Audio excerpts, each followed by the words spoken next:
مخاطب خود کہے کہ میں تمہارا دشمن ہوں، میرے اور آپ کے درمیان اگر فرض کیجئے کہ دشمنی کا تعلق ہے اور میں نے آپ کے بارے میں یہ کہہ دیا ہے کہ آج سے ہم ایک دوسرے کے دشمن ہوں گے، تو یہ علانیہ دشمنی ہے، یعنی ایک بیان ہے جو سامنے آ گیا ہے۔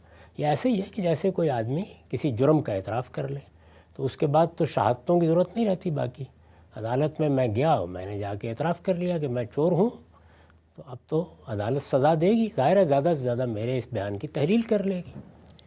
تیسری صورت یہ ہے کہ کسی معاملے میں فرد ہو یا جماعت یا قوم ایسے واضح شواہد سامنے آ جائیں کہ جن کی بنیاد پر آپ یہ کہیں کہ ان شواہد کے ہوتے ہوئے تو کوئی شبہ ہی نہیں ہے کہ فلاں شخص یا فلاں قوم یا فلاں گروہ میرا دشمن ہے۔ تین ہی صورتیں ہوں گی نا۔ تو یہ آپ جانتے ہیں کہ پہلی صورت تو میں نے عرض کر دیا کہ پیغمبروں کے ساتھ ختم ہو گئی، نبوت ختم ہو گئی۔ کیا اس پوری تاریخ میں ہندوستان کی طرف سے کوئی باقاعدہ اعلامیہ جاری کیا گیا ہے کہ ہم پاکستان کے دشمن ہیں؟ یعنی کبھی آپ نے پڑھا ہو، کبھی کسی جگہ یہ بات کہی گئی ہو؟ کیا مہاتما گاندھی نے ایسا کہا تھا؟ کیا جواہر لال نے ایسا کہا تھا؟ کیا جب ہم بہادر لال شاستری سے بات کر رہے تھے تاشکند میں اس وقت کوئی اس طرح کا اعلان جاری ہوا تھا؟ کیا اب کوئی اس طرح کا بیان آپ نے سنا ہے جس میں یہ کہا گیا ہو کہ پاکستان کے ساتھ ہماری دشمنی ہے؟ یہ کہ پاکستان ہمارا دشمن ہے اس کی مثال نہ دیجیے گا، ہم پاکستان کے دشمن ہیں۔ اس لیے کہ یہ بتانا ہوگا نا آپ کو، اس کے لیے دلائل دینے ہوں گے۔ ہم کہہ رہے ہیں یا پاکستان کے لوگ یہ کہہ رہے ہیں یا اس بیانیے کے مصنفین یہ کہہ رہے ہیں کہ ہندوستان پہلے دن سے ہمارا دشمن ہے، ازلی ابدی دشمن ہے۔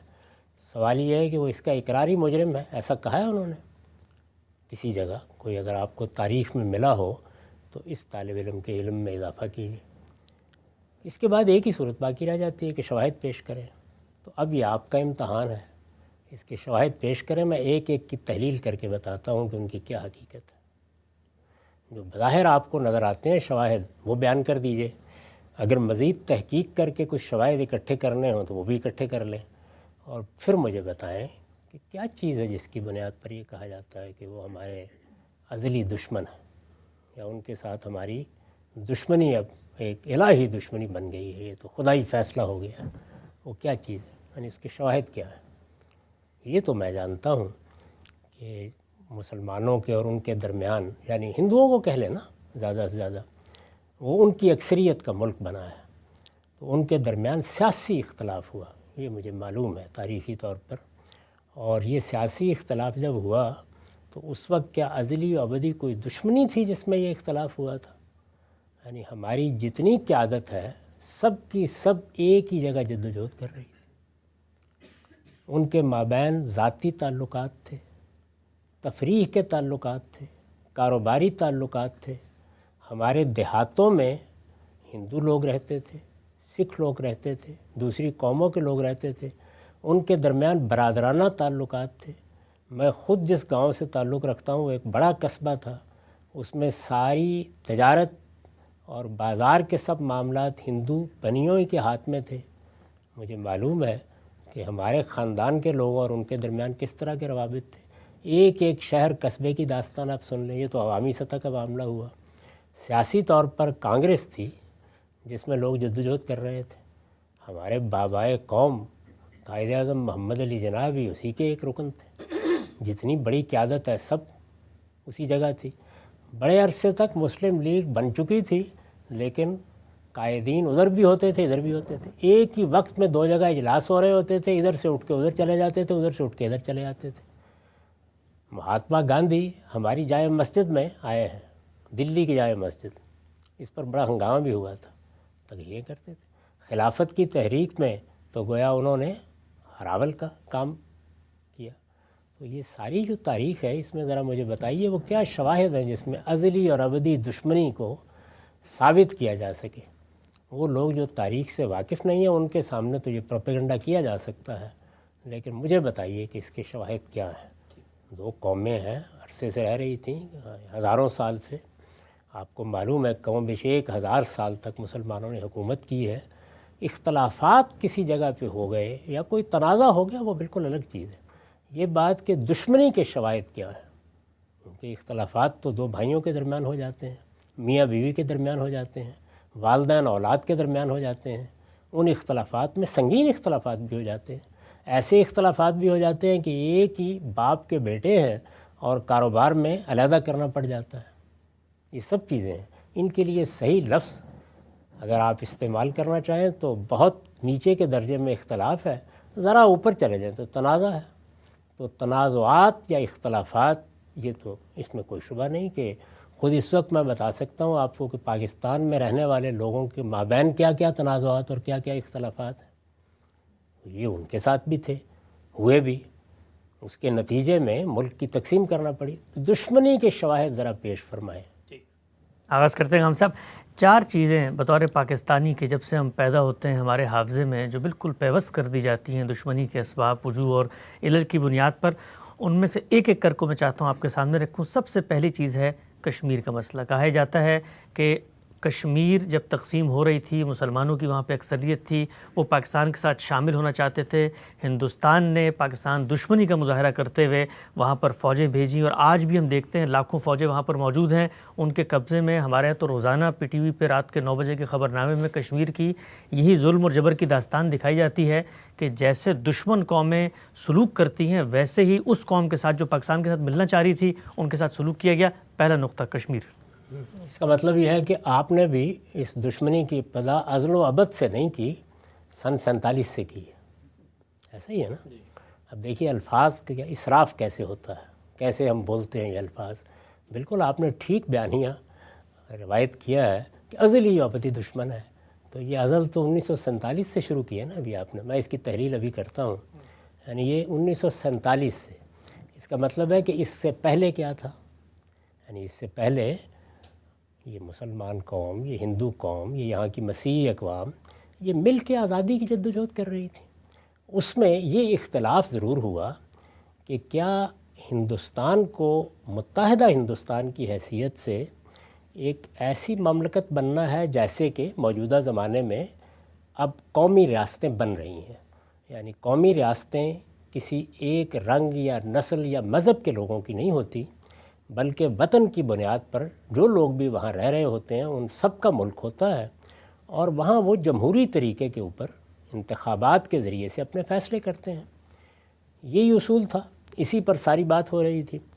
اس میں یہ مسئلہ پیدا ہو گیا کہ چونکہ ہندوؤں کی بہت بڑی اکثریت ہے، یعنی مسلمان 1/3 بھی نہیں ہیں، اس میں اس کا اندیشہ ہے، اور اس کے بعد قرائن اور شواہد بھی سامنے آ گئے، اس کا اندیشہ ہے کہ ان دونوں قوموں کے مابین غلبے کی ایک نفسیات پیدا ہوگی، اور چونکہ اس سے پیچھے تاریخ بھی رہی ہے، اس کا شدید اندیشہ ہے کہ مسلمانوں کے حقوق ان کو نہیں ملیں گے۔ وہ حقوق کیا ہوتے ہیں قومی لحاظ سے؟ یعنی ہر قوم ایک تہذیب رکھتی ہے، اس کی کوئی زبان ہو سکتی ہے، اس کی کوئی روایات ہو سکتی ہیں، اس کی کوئی ثقافتی اقدار ہو سکتی ہیں، یہ متاثر ہوں گی۔ یہ بات ہوئی۔ اب اس میں 2 نقطہ نظر پیدا ہو گئے۔ ایک نقطہ نظر یہ تھا کہ نہیں، ایسا کچھ نہیں ہوگا، بہت بڑی تعداد میں مسلمان ہیں، کوئی 10-20 تو ہے نہیں، کروڑوں کی تعداد میں ہے، تو یہ اپنے آپ کو منوائیں گے۔ بلکہ بہت سے علاقے ہیں ایسے ہندوستان کے، متحدہ ہندوستان کی بات میں کر رہا ہوں، کہ جس میں ان کی اپنی صوبائی حکومتیں بن جائیں گی، تو اس لیے ایک توازن پیدا ہو جائے۔ ایک نقطہ نظر یہ تھا، میں اس کی کوئی تفصیل نہیں اس وقت کرنا چاہتا۔ دوسرا نقطہ نظر یہ تھا کہ یہ ممکن نہیں ہوگا، اس وقت تک ممکن نہیں ہوگا جب تک کہ خصوصی حقوق، ایک تو جمہوری حقوق ہے نا، وہ ظاہر ہندوستان میں رہنے والے ہر شخص کے لیے مانے جا رہے تھے، سب کے سب برابر کے شہری ہوں گے، برابر کے شہریوں کی حیثیت سے معاملات میں شامل ہوں گے، برابر کے شہریوں کی حیثیت سے ان میں سے جس کا لوگ چاہیں گے انتخاب کر لیں گے۔ یہ اصول تو طے شدہ تھا، اس میں کوئی اختلاف نہیں تھا۔ لیکن مسلمانوں کی قیادت کا احساس یہ تھا کہ نہیں، برابری کا اصول ٹھیک نہیں ہے، مسلمانوں کو اپنے حقوق کے معاملے میں، وہی حقوق جو میں نے گنوا دیے ہیں، کچھ تحفظات کی ضرورت ہے۔ ان تحفظات کے لیے مختلف گفتگویں ہوئیں، باتیں ہوئیں، اس میں خاص طور پر محمد علی جناح کے 14 نکات سے آپ واقف ہیں۔ وہ 14 نکات کیا تھے؟ آپ کے ویسے بیانیے کے بھی 14 ہی نکات ہیں۔ تو ان 14 نکات میں مسلمانوں نے ان حقوق کا ایک جامع خلاصہ پیش کر دیا کہ یہ ہمیں ملنے چاہیے۔ اس پر اتفاق بھی ہو سکتا تھا، نہیں ہوا، اور اتفاق کیوں نہیں ہوا؟ اس کی وجہ یہ ہے کہ دوسرا فریق یہ سمجھتا تھا کہ اس طرح سے ہم ایک بری روایت ڈال رہے ہیں، آج ایک قوم کے ساتھ یہ معاملہ کریں گے، کل دوسری قوم کے ساتھ کریں گے۔ اب مثال کے طور پر دیکھیں نا کہ یہ امریکہ ہے، اس میں ہم بیٹھے ہوئے ہیں، اس میں بہت سی اقوام ہیں، اس میں زبانوں میں بھی اختلاف ہے، یہاں بہت لوگ ہیں جو اسپینش زبان بولتے ہیں، بہت سے جو انگریزی زبان بولتے ہیں، رنگوں کا بھی اختلاف ہے۔ تو اس میں اگر ایک ایک قومیت کو آپ الگ الگ حقوق کے لحاظ سے دیکھیں تو کوئی نظم نہیں وجود میں آتا۔ دوسروں کا نقطہ نظر یہ تھا، مسلمان یا مسلمانوں کی قیادت بتدریج پہلے مرحلے میں ایسا نہیں تھا، اس نتیجے تک پہنچی کہ نہیں یہ ہماری ضرورت ہے، اس پر اتفاق نہیں ہو سکا۔ یہ دو نقطہ ہے نظر کا اختلاف تھا، جب اس پہ اتفاق نہیں ہو سکا تو تقسیم پر راضی ہو گیا۔ تو ازلی ابدی دشمنی کا تو کوئی سوال نہیں تھا، ایک نزاع واقع ہوئی، اس میں یہ نقطہ نظر تھے، اس پر اب ہم اس پہ گفتگو نہیں کرتے کہ کس کا موقف درست تھا کس کا غلط تھا۔ اس نزاع کے نتیجے میں فیصلہ یہ ہوا، جیسے کہ عام طور پہ ہوتا ہے کہ بھئی ہیں تو ہم ایک ہی باپ کے بیٹے، لیکن اب یہ کاروبار اکٹھا نہیں ہو سکتا، اب بہتر ہے الگ الگ ہی کر لیں۔ تو بہت سلیقے کے ساتھ جس کو قائد اعظم نے بیان کیا کہ ہم تو ایسے تعلقات کی توقع رکھتے ہیں جیسے کینیڈا اور امریکہ کے تعلقات ہیں، یہ قائد اعظم کے الفاظ ہیں۔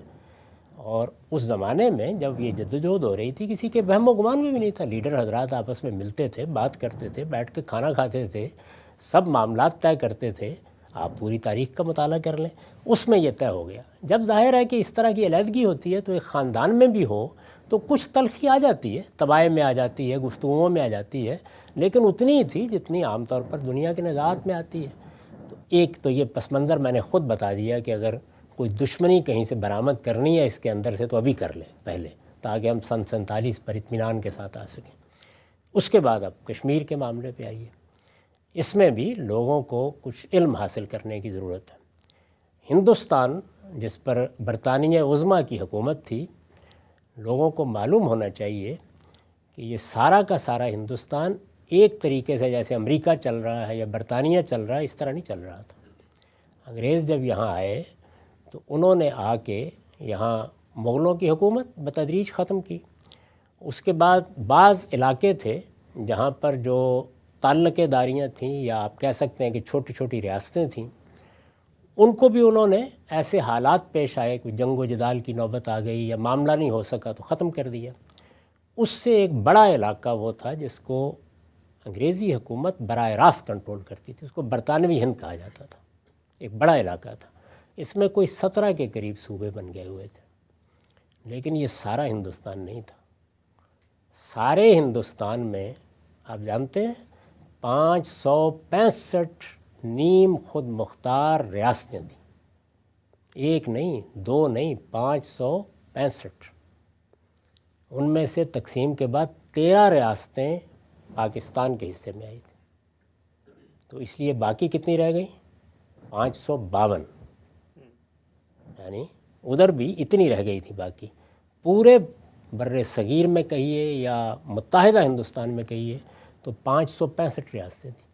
ان ریاستوں کا اپنا نظام تھا، ان کے اپنے معاملات تھے۔ آپ نظام حیدرآباد سے واقف ہیں، آپ بھوپال سے واقف ہیں، ان میں ریاستی نظم وہاں کے موروثی حکمران چلا رہے تھے، ہندو بھی تھے مسلمان بھی تھے۔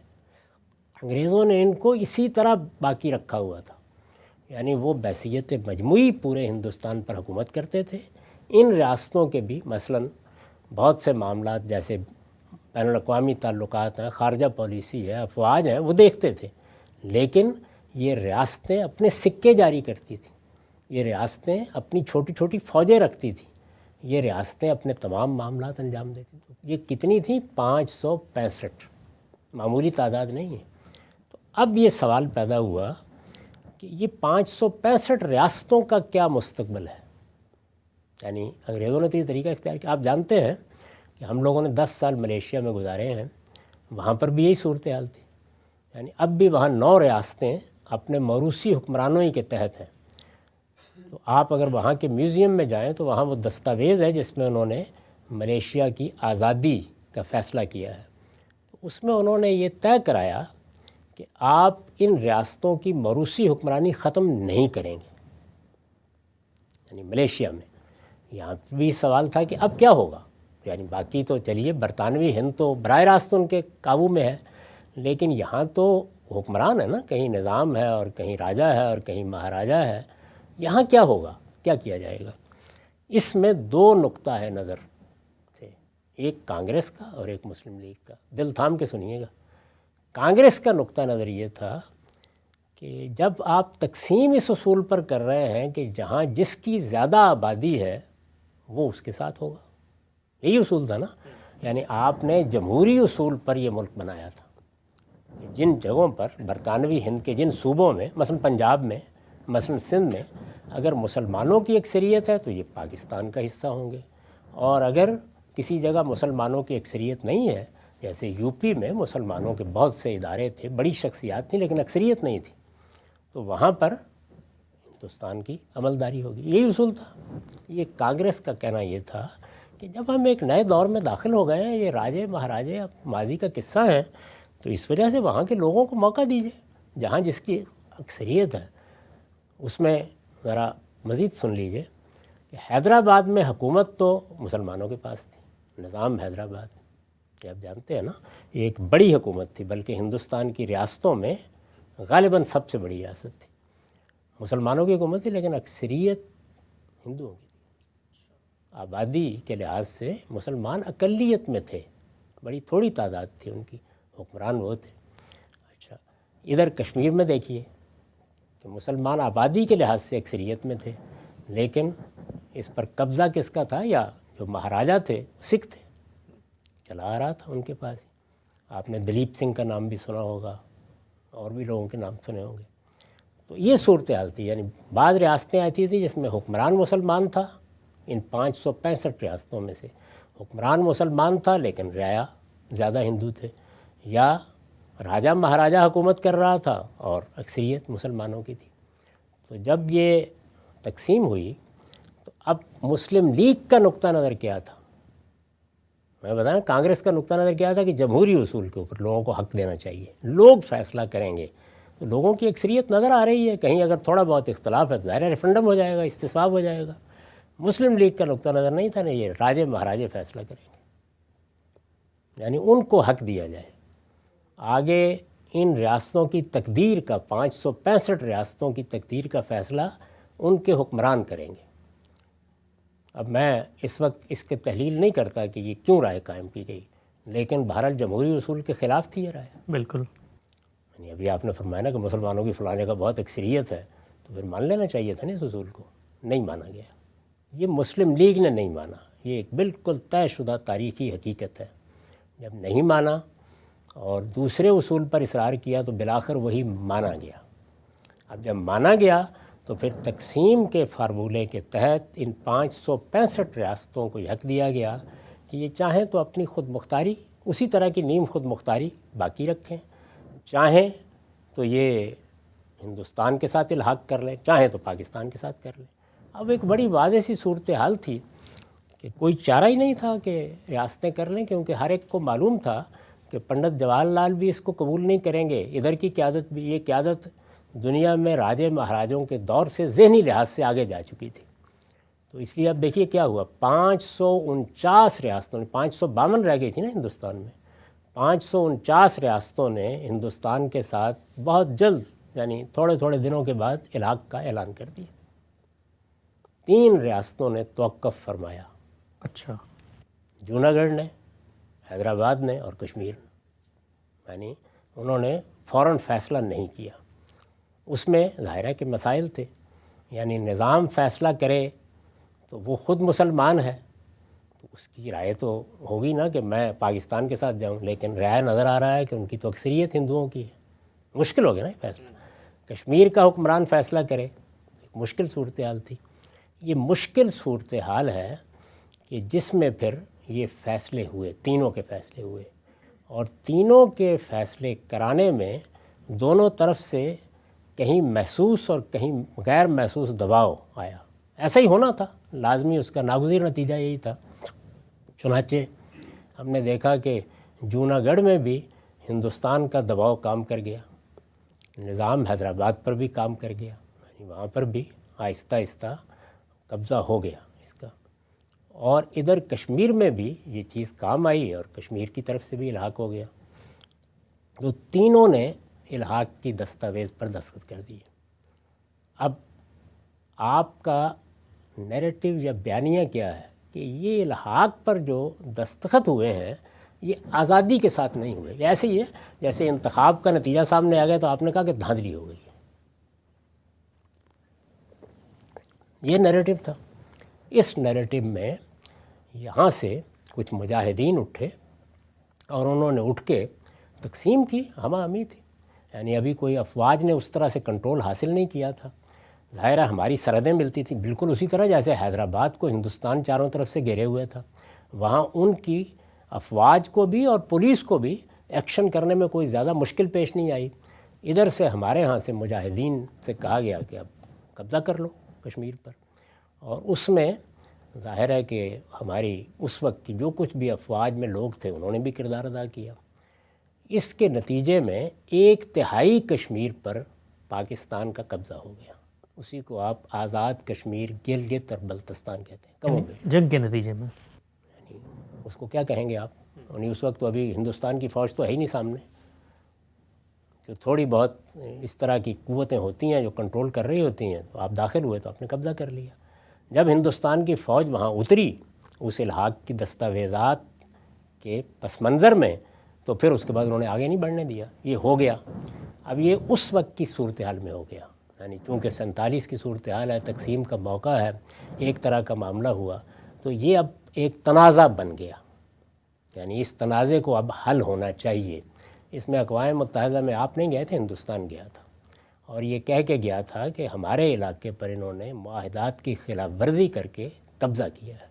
آپ کو یاد ہے کہ یہ تاریخی واقعہ کہ مولانا سید ابو اللہ صاحب مودودی نے اس وقت یہ کہا تھا کہ یہ جو کچھ بھی حملہ کیا گیا ہے یہ شرعی لحاظ سے ناجائز حملہ ہے۔ اس پر بہت بڑے پیمانے پر پروپیگنڈے کا ایک طوفان اٹھا تھا کہ ظاہر میں تو آپ معاہدات کے پابند ہیں نا، جب تک آپ اعلانیہ ان کو نہیں توڑ دیں گے اس وقت تک یہ کیسے ہو سکتا ہے، یہ ان کا نقطہ نظر تھا۔ تو بہرحال یہ ہوا، میں اس وقت کسی چیز کی تصویب یا تردید نہیں کر رہا، اس سے ایک تنازع پیدا ہوا، اس میں ازلی یا ابدی دشمنی کہاں سے آ گئی؟ یا مجھے بتائیے دشمنی ہے کیسا؟ بھائی تنازع تو کسی جگہ بھی ہو سکتا ہے، دوسرا کہہ سکتا ہے کہ آپ نے زیادتی کی، آپ کہہ سکتے ہیں کہ زیادتی کی، لیکن یہ اصول تو آپ ہی نے مانا تھا کہ راجہ مہاراجہ فیصلہ کریں گے، تو اس میں مسلمانوں کی اکثریت اور یہ معاملات کہاں سے آپ کے اس بیانیے کا حصہ بن گئے؟ لیکن جب مثلا اقوام متحدہ نے کہا کہ آپ استصواب سے، تصویب سے، لوگوں کی رائے سے، ریفرینڈم سے فیصلہ کر لیں، تو ہم تو آج تک یہی کہتے ہیں کہ اقوام متحدہ کی قراردادوں کے تحت لوگ فیصلہ کریں کشمیر کے، وہاں کے لوگ تو کھڑے ہوئے ہیں پاکستان کے ساتھ، لیکن ہندوستان ان کو فیصلہ ہی نہیں کرنا یہ دیتا۔ تو آپ نے اصول مانا ہی نہیں تھا نا، یہ تو بعد میں پنڈت جواہر لال نہرو نے اقوام متحدہ میں خود پیشکش کر دی کہ ہم استصواب کرا دیں گے، آپ نے تو یہ اصول مانا ہی نہیں تھا۔ کیوں نہیں کراتا ہندوستان استصواب؟ نہیں، یہ تو اعتراض ہوا نا، یعنی کیوں استصواب نہیں ہوا، کیا معاملہ ہوا، یہ جو آپ کے بیانیے میں تو اس وقت یعنی کشمیر کا مسئلہ حل کرنے کے لیے نہیں بیٹھا ہوں، میں یہ جاننا چاہتا ہوں کہ یہ یعنی دشمنی کا بیانیہ کہاں سے آیا ہے؟ بھئی تنازع ہو گیا، اس تنازع میں، تنازع کا مطلب کیا ہوتا ہے؟ تنازع کا مطلب ہے کہ ایک جائیداد ہے مثال کے طور پر، یا ایک معاملہ ہے، اس میں میرا بھی ایک موقف ہے، آپ کا بھی ایک موقف ہے، اس موقف کو ہم بیان کریں گے، اس پہ گفتگو کریں گے، بات کریں گے۔ اس میں لفظ دشمنی، یعنی اس وقت مجھے جس پہ گفتگو کرنی ہے وہ یہ نہیں کہ تنازع کیا ہے، تنازع اور اختلافات تو ہیں اور ان تنازعات کے حل بھی تلاش کیے جا سکتے ہیں، لیکن تنازع اور چیز ہے، وہ میرے اور آپ کے درمیان ہو سکتا ہے، باپ اور بیٹے کے درمیان ہو سکتا ہے، دشمنی کیسے ہو گئی وہ مجھے بتائیے نا۔